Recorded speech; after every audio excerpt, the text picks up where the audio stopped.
As décadas de 1330 e 1350 foram fundamentais para a consolidação política e institucional da Ordem de Cristo. Isso passava pelo estreitamento dos laços com o poder real, mas também pela estruturação hierárquica da Ordem, que as ordenações de 1321 e 1326 apenas juridicamente delinearam. Na prática, em algumas localidades, os comendadores conduziam certos assuntos com certa margem de autonomia, tal como a complexa questão dos direitos eclesiásticos relativos às igrejas de Soure e seu entorno. As questões eclesiásticas em disputas nas décadas de 20 e 30, em certa medida, perpetuam uma dinâmica local de conflitos que tem antecedentes na década de 1290, época em que a Ordem do Templo intensificou com seus embates com os cônegos da Catedral de Coimbra. Ao herdarem mais tardiamente bens e privilégios da extinta ordem, os freires de Cristo receberam em conjunto com os bens e privilégios alguns dos problemas relativos à jurisdição eclesiástica e ao pagamento dos direitos eclesiásticos. A quebra de acordos e as ameaças multas atingiam seriamente a honra e o prestígio de homens e instituições poderosas, desarticulavam compromissos implícitos, interferiam em interesses de famílias localmente importantes, em solidariedades verticais e horizontais, que deixaram muito poucos vestígios nessa documentação especificamente trabalhada. Logo, temos algumas questões de fundo que, a despeito de não poderem ser completamente respondidas, guiam nossas análises. Em que medida as mudanças ocorridas na forma como o mestre lidava com os conflitos locais dos comendadores não estavam ligadas às transformações na concepção do papel que o mesmo julgava que deveria ter na sociedade política da época? Afinal, não é preciso pertencer aos altos escalões da nobreza para tomá-la como espelho de governança. Por que a obediência hierárquica, fundamental para uma instituição religiosa militar, se torna a questão central para a resolução dos conflitos apenas tão tardiamente, na década de 1340, ou em torno disso, que é o momento que o mestre passa a interferir nesses conflitos? Mudou a postura do mestre? Mudou a estratégia dos cônegos? Ou ambas as coisas?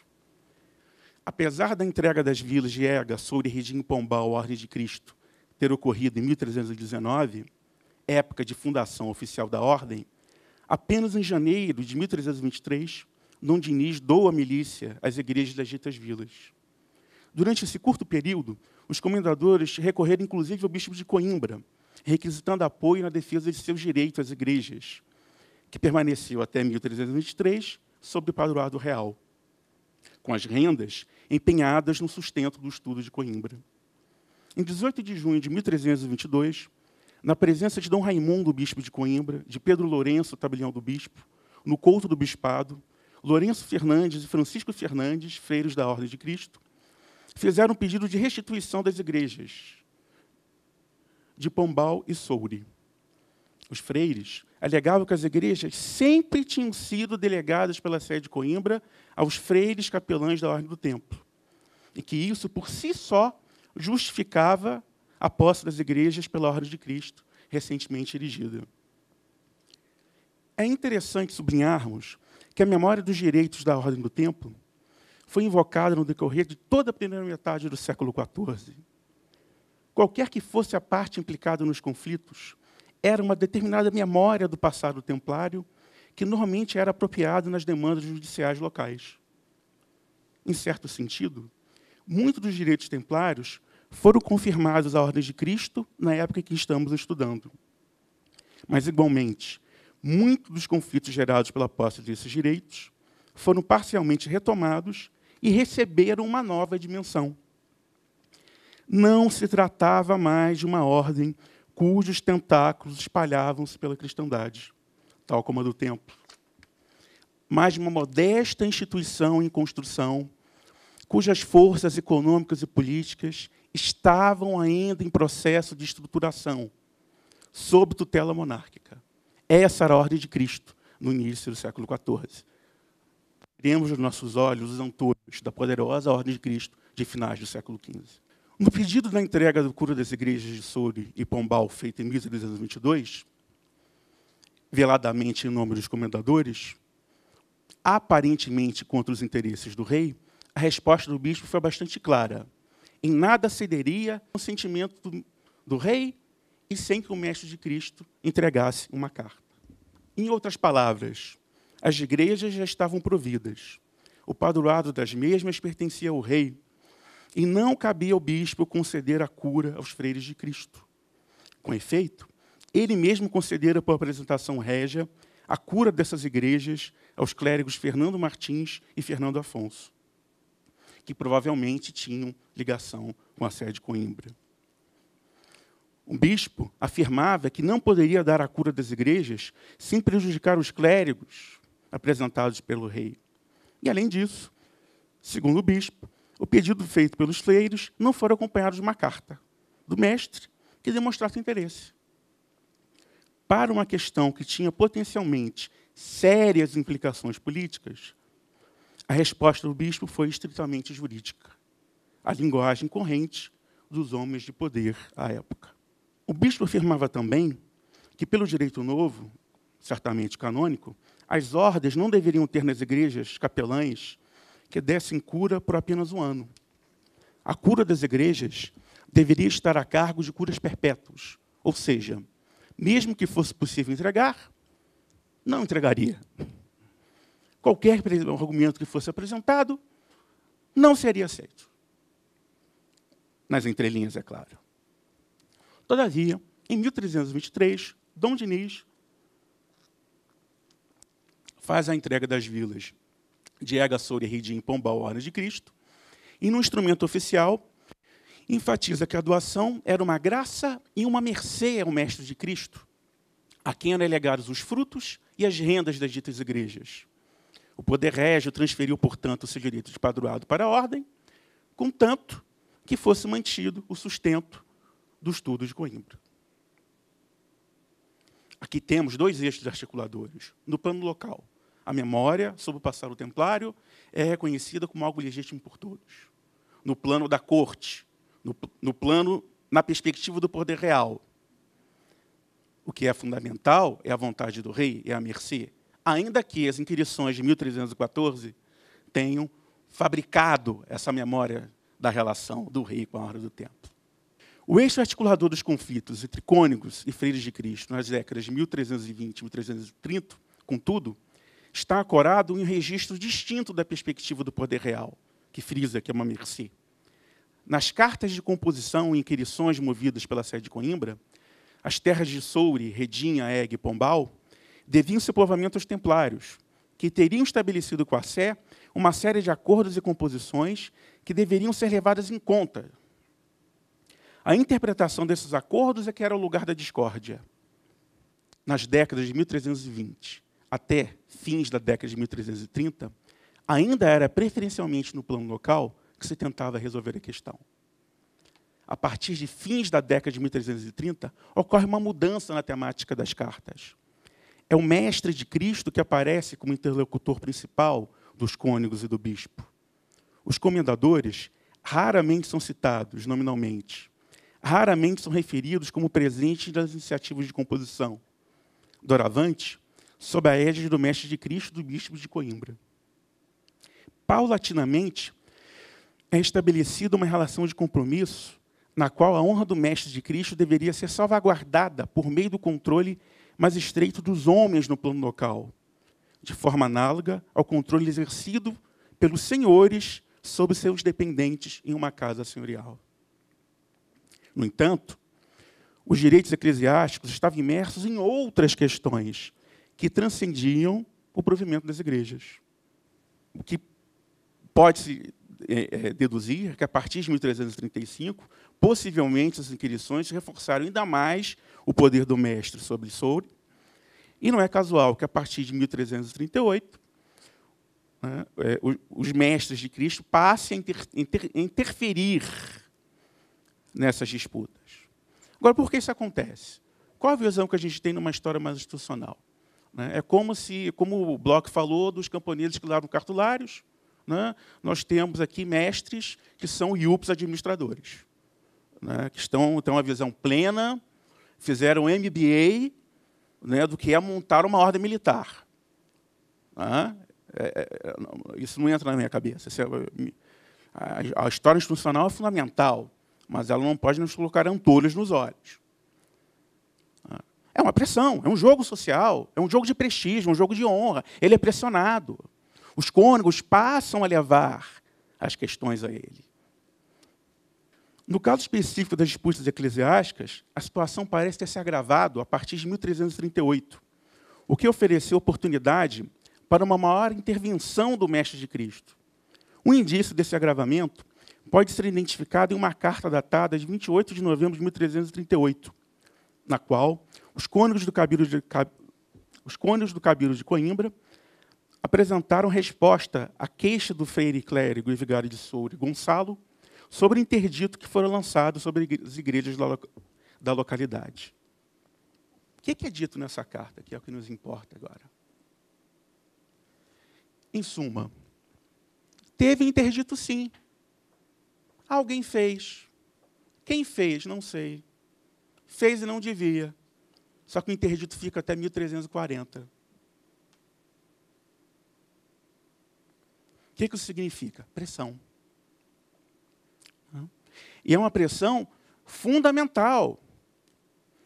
É uma pressão que interfere e vai tocar a quem? O mestre.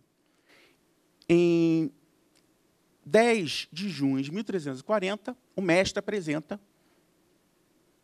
ao bispo de Coimbra, D. Jorge, uma carta reclamando que estavam sendo retiradas as colheitas da Vila de Soure e que isso feria a ele, aos direitos que ele teria sobre a igreja de Soure. Em 20 de julho de 1340, na cidade de Coimbra, o procurador do mestre, Dom Estevão Gonçalves Leitão, mestre de 1335 a 1344, faz uma petição junto ao Cabildo da Sé de Coimbra.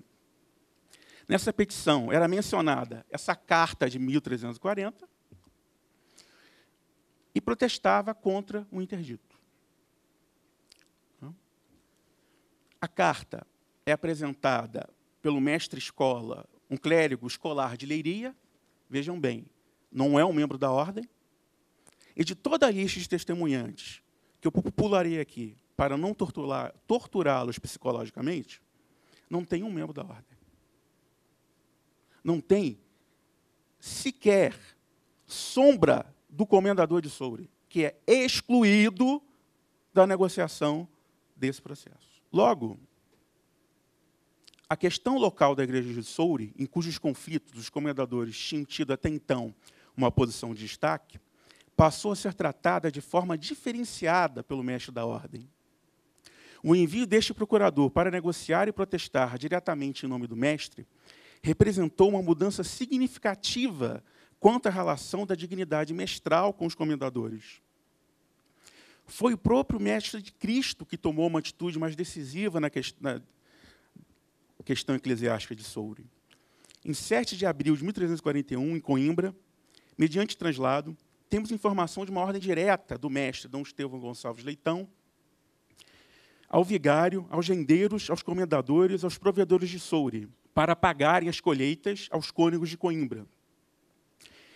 Perante Fernando Esteves, Alvásio, perante Martim Esteves, tabelião do rei na cidade de Coimbra, Lourenço Martins, cônego da dita Sé, fez ler pelo citado tabelião essa carta do mestre, onde era dito explicitamente, diz que o mestre manda e que é da vontade do mestre. Segundo o translado, o posicionamento do mestre de Cristo, Dom Estevão Gonçalves, foi bem mais incisivo do que o dos outros mestres em situações análogas em épocas anteriores.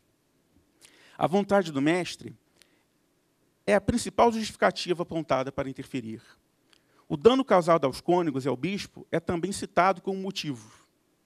A atitude do Mestre de Cristo, nesta carta, aponta para uma nova concepção de sua prática de poder no âmbito da ordem. Até então, a solução ou a manutenção do impasse como forma de solução parcial dos conflitos era a estratégia preferencial dos comendadores. Isso foi golpeado em 4 anos. 20 anos foram golpeados em 4 anos. É difícil de mencionar o impacto causado por esse posicionamento do mestre na localidade de Soure, ou mesmo avaliar até que ponto o comendador da referida localidade cumpriu efetivamente a ordem de mestre. Mas temos um testemunho que nos certifica de que a carta, contendo ordens diretas do mestre, foi lida na vila de Soure.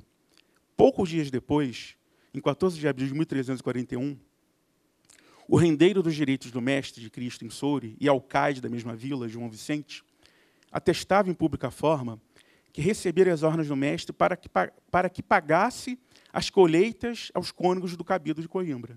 Qualquer que seja realmente a explicação para a omissão do comendador, nas cartas de 1338 a 1341, nenhuma dessas possibilidades contradiz uma ideia fundamental defendida neste texto.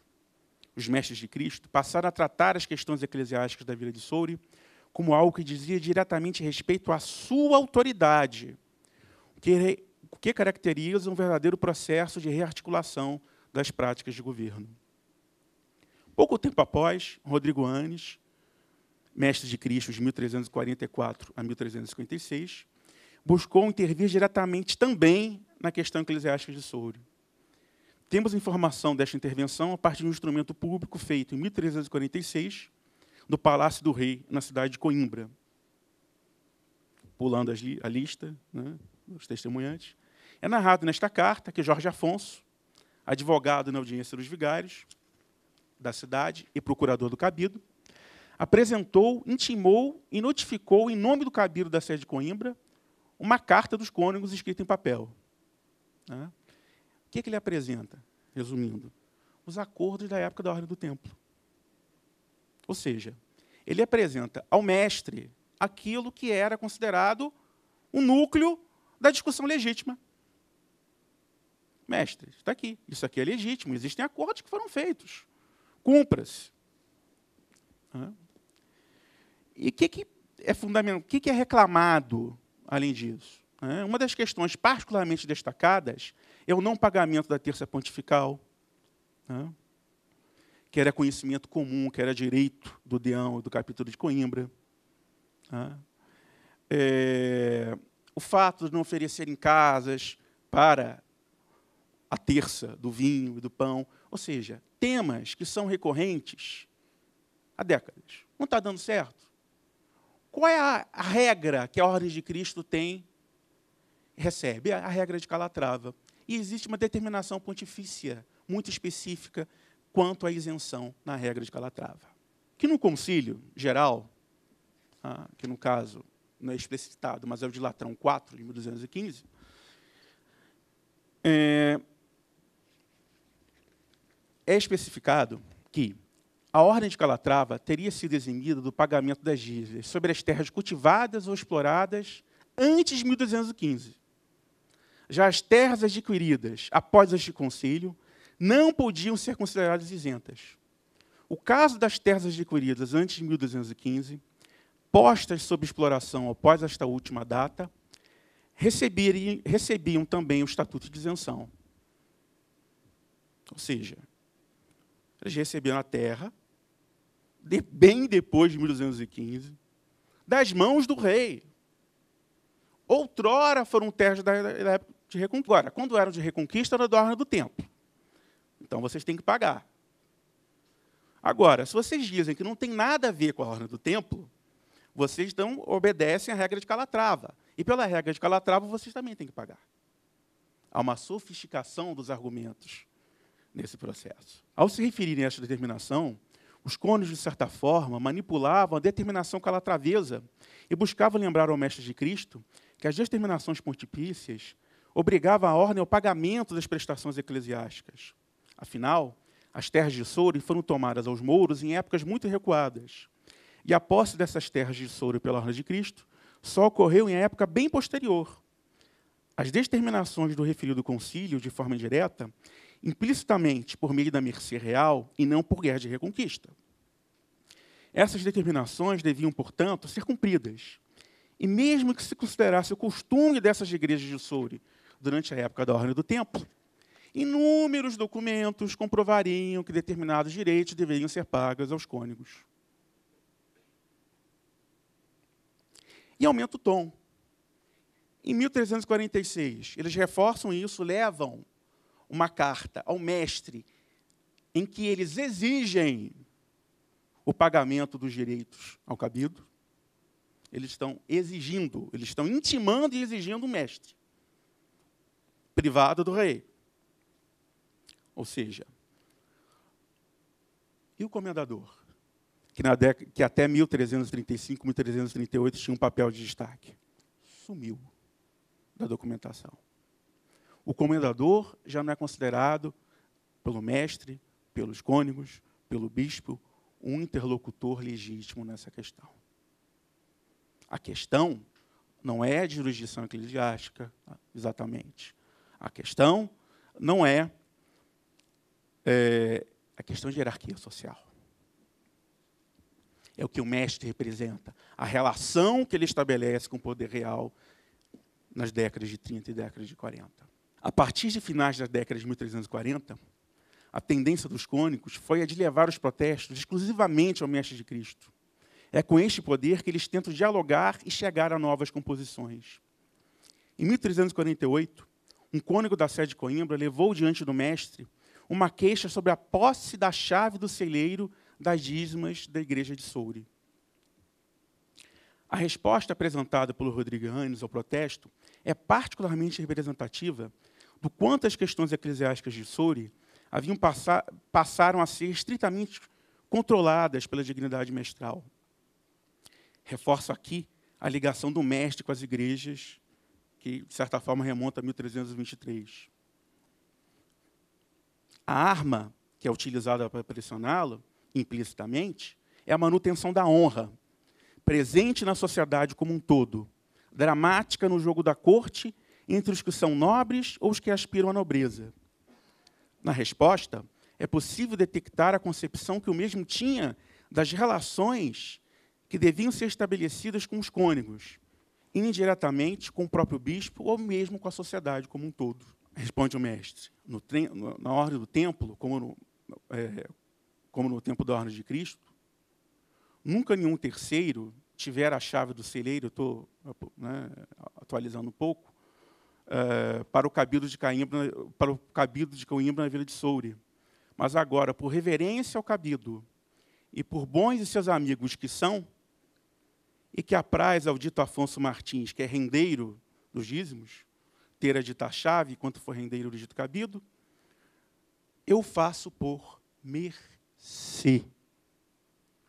Não se trata da memória da ordem do templo, que é o eixo local da discussão. Não se trata aqui do acúmulo de cartas, das dezenas de cartas que foram apresentadas. Não se trata aqui do reconhecimento, necessariamente, do argumento da bula que foi atribuída à regra, ligada à regra de Calatrava. Se trata aqui de uma mercê. O mestre dá mercê porque o rei dá mercê. Ele pode dar uma mercê porque ele é por quê?